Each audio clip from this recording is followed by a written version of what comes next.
From the OUTV Broadcast Center in Los Angeles, California, this is Brief News Brief, a brief look at today's trending news topics, proudly combating the thought police since 2016. Here's your host, James Heaney. I'm James Heaney, and this is your Brief News Briefing.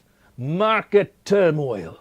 The Dow dropped 1,200 points yesterday, a violent drop hitting the market. This follows just months after Bitcoin was reaching high heights, and then suddenly, it dropped in the biggest global sell-off since 2016. Financial markets from Asia to Europe to the United States are being rocked. But others say, whatever, I've seen worse. Wages are going up and investors fear inflation. The U.S. Treasury is also having to borrow more money because, it's got these tax cuts it's issuing, and then there's more national debt. Is this a dip or a full correction? U.S. stocks have shot up 26% in the past year. That's more than 3 times the typical annual return of 8%. Are we coming off a Wall Street sugar rush? There is a new chairman of the Federal Reserve. I don't know if it has anything to do with that. He's the man or woman who keeps the money game working. Word is this whole spike downward might just be a message to the new chairman. For real, like, a fabricated threat saying, Mr. New Chairman, beware, do not change course in any radical fashion, or we might do this. In an island nation in the Indian Ocean, a democratic crisis is brewing, leaving a nation in peril. Supreme Court judges and former president have been rounded up and arrested. Now, the island of Maldives has declared a state of emergency. Amnesty International warned the government against using a state of emergency as a license for further repression. Because, a state of emergency lets them arrest whoever they want and break up any protests that they want. Maldivian authorities have an appalling track record of suppressing freedoms of expression and any forms of opposition. This state of emergency is extremely worrying. This development of the island of Maldives is a popular tourist destination for the British and the Chinese. It's like their Hawaii. Peak travel season is during the lunar moon, which is right now in February, specifically February 16th. But now travelers are warned, don't go to Maldives until they get their democracy straight.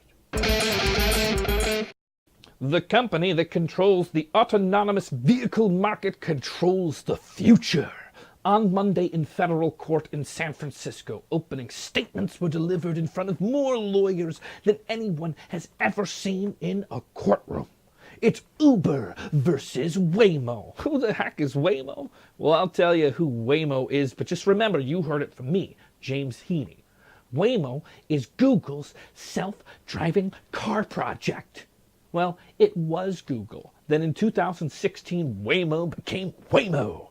Waymo claims to have super secret technology that Uber hacked into. Uber says they just hired some dudes who knew some things and they stole nothing from Waymo. The Uber-Waymo trial is expected to provoke conversations about how employees define intellectual property and who owns what in Silicon Valley. And it makes me think to myself, maybe there's job opportunities in the data jacking into your brain like Johnny Mnemonic, travel from corporation to corporation to defending intellectual property rights. Nonetheless, it's a battle over the trade secrets, or perhaps what trade secrets are anyways. Waymo versus Uber. Who will really be driving your future driving car? Pennsylvania will soon have new congressional maps, brand spanking new shiny congressional maps. Yesterday, the Supreme Court decided that it will not block the state ruling that they have to redraw the congressional maps. There it is there. Draw them again. They are drawn unfair. Redraw. These congressional lines were drawn in 2011 by a Republican Congress with a Republican governor, and they were overly partisan and violated the state's constitution. February 15th is the new deadline to draw the lines. State Senate President Joe Scanardi said, "We still don't believe that there is a violation of the state constitution that the Pennsylvania Supreme Court can direct us to redraw a new congressional map, or that the Pennsylvania Supreme Court has the authority to draw a new congressional district map under the Pennsylvania Constitution or the United States Constitution." As you can tell, that was all one quote. The courts say if Republican lawmakers can't reach a consensus by February 15th, the Supreme State Court will draw the lines itself. Period. It was revealed on Monday by scientists that not only is the Arctic melting, it could also release massive amounts of mercury. You know, that stuff that made the Mad Hatter mad. Permafrost is basically the Arctic's frozen soil, and in there is mercury. When the permafrost melts, the soil melts, and what's trapped in there is released: mercury. And apparently there are 32 million gallons worth of mercury, or the equivalent of 50 Olympic swimming pools, trapped in the permafrost. When the permafrost melts, that mercury goes into the atmosphere, and I don't think my sanity can take much more mercury. This is twice as much mercury as the rest of all soils, the atmosphere, and the ocean combined. This is science, people. The question then becomes, where will the mercury go? And what will the mercury do?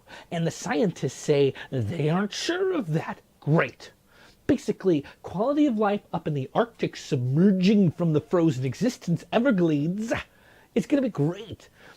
Thawing out, sustaining life, but life down here, the land dwellers, well, that's unsure.